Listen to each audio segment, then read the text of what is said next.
Good morning guys. Ayan, at ako'y magluluto na ng aking recipe ngayon. Ginataang munggo. Ayan.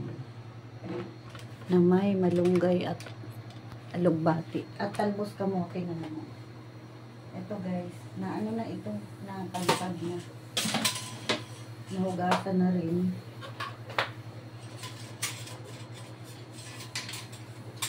At yung munggos guys, ibinabad lang ng kalahating oras kanina, tapos pinakuluan ko na. Pagkatapos pakuluan, itinapon ko yung unang kulo. At ayan, isinabay ko yung pork para sabay silang lumambot. Ayan, malambot na nga yung munggos guys. Sige lang, okay lang yan. Masarap pa rin yan guys. Magigisa na ako ng ricado para mas masarap ang ginataang munggos guys.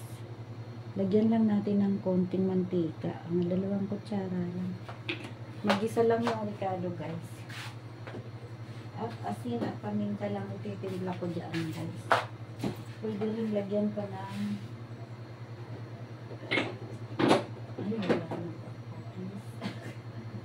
wala na yung pati sa isda. Ito na lang, asin na lang ititimpla ko. Hinaan natin yung kalan. Inuna ko yung bawang mo. Sunod natin ang sibuyas.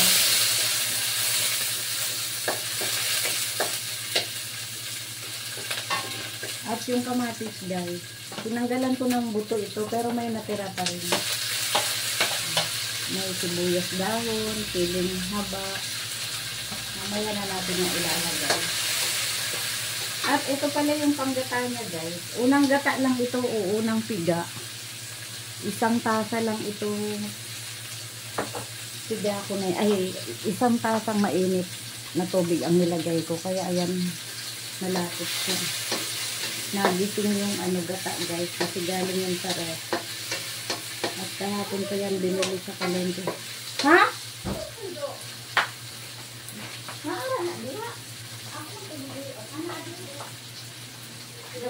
Ano na ko video ko pang vlog sa gagisa ko aning Ricardo. Akong gibuhian, gipabuhian papa mo. Ayan guys. At lalagyan ko siya ng konting asin. Para sumarap na ang ricado natin. Yung pork kasi guys, may asin na yun. At kagabi pa yan nilagay sa ref. Kaya dito na asin na ng marami. At ito, lalagyan natin ng paminta.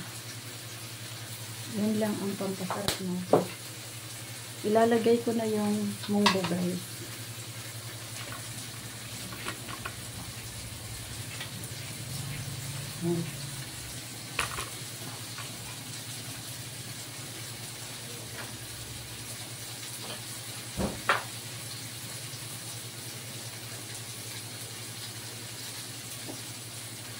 Iyago ko rin ikikat sa kaldero guys. Ala! Nakakatakot baka mayabo.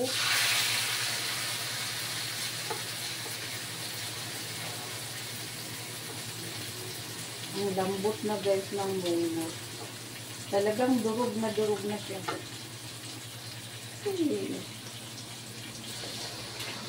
Ay Lord, tabang. Tabang mga langit. Lord, tabang. Ayan guys. Pero para sa kay malunod. Yan ang turo ni mama sa akin. Pero para sa kay malunod daw. Basta nagsasali ng luto, niluluto sa kabila. Yan. Sasabihin mo daw, pera para sa kay malunod. Intindihin mo na lang. Ayan, lalaksan ko yung apoy natin guys. Para pagkulo ilalagay natin yung gata na. Oh, madali lang maluto yan, guys. At napakuluan naman kasi yung ano. Napakuluan naman na kasi yung munggo at pork. I-review lang natin yung timpla. Ayan. Ayan. Kumukulo na siya. Ilalagay ko na yung gata.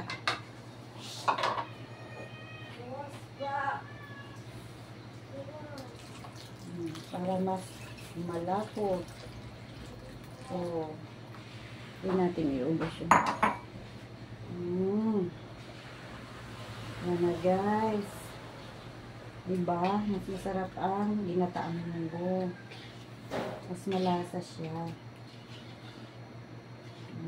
Sapok. Sapok sa Bisaya tawag.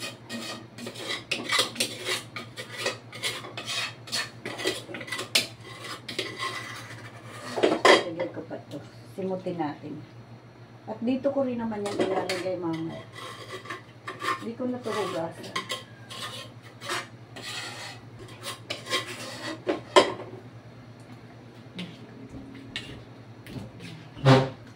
Tapos, titikman natin bago natin ilagay yung mga gulay.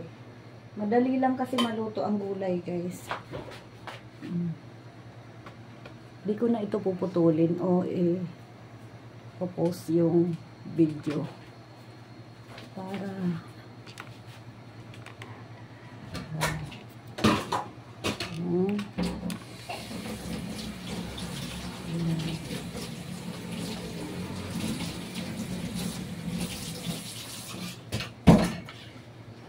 Lagi pa kang pongkal. hindi na sa likod. Na naman. Tugmakura sila tambalan. Kaya manahi pa ko ron. Naapa ko itiwasan ron. Ako sang tilawan, guys. Para dadagdagan ko na ng asin bago ko ilagay yung gulay.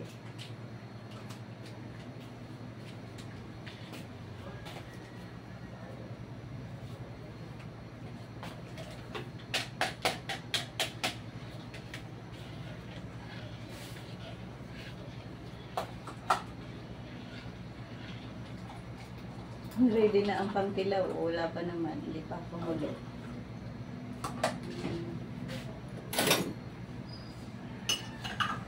Sabaw pa lang. Ulam na. Yes.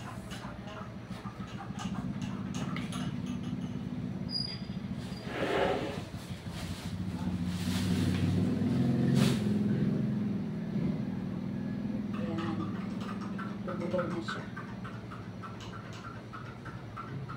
Titikman ko, guys.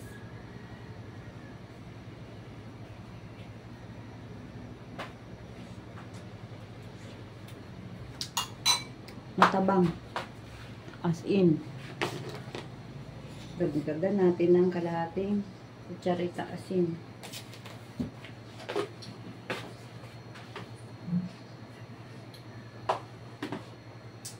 Nahurot na tong patis na ano, no? Sa isda.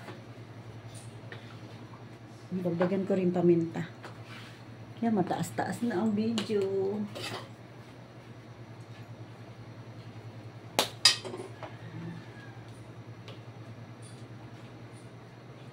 Tikman ko ulit. Tunawin sa nato tong asin. Pero di na ako magdadagdag, guys, ng asin at baka pumarat. Baka umalat. Ilalagay ko na lang yung gulay. Tama na yun. Iuna ko na itong sili, sibuyas. Yan. At ito na ang ating superfood. Superfood na talbos ng kamote, malunggay, at alubati.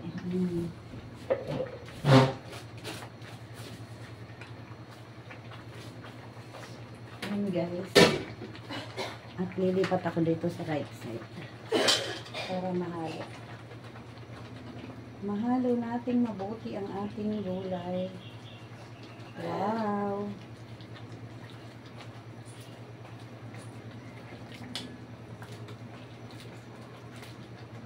Yay! Masarap na naman ang gulay namin. O, diba?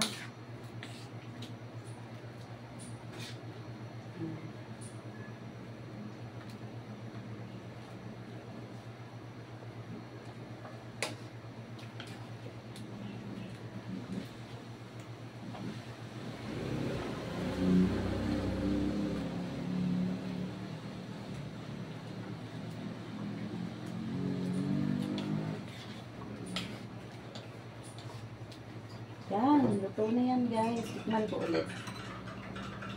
Madali lang maluto ang gulay na.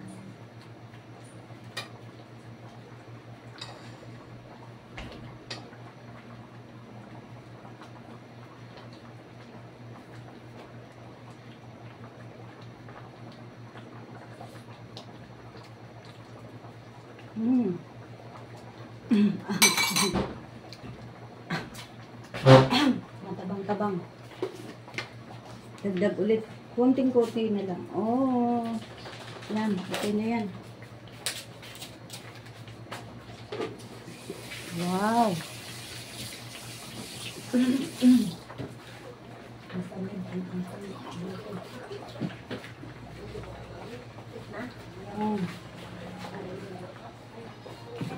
May naghihintay na. Okay guys, thank you for watching. Ako nang i-off ang kalan. Luto na siya. Thank you so much. God bless ating lahat.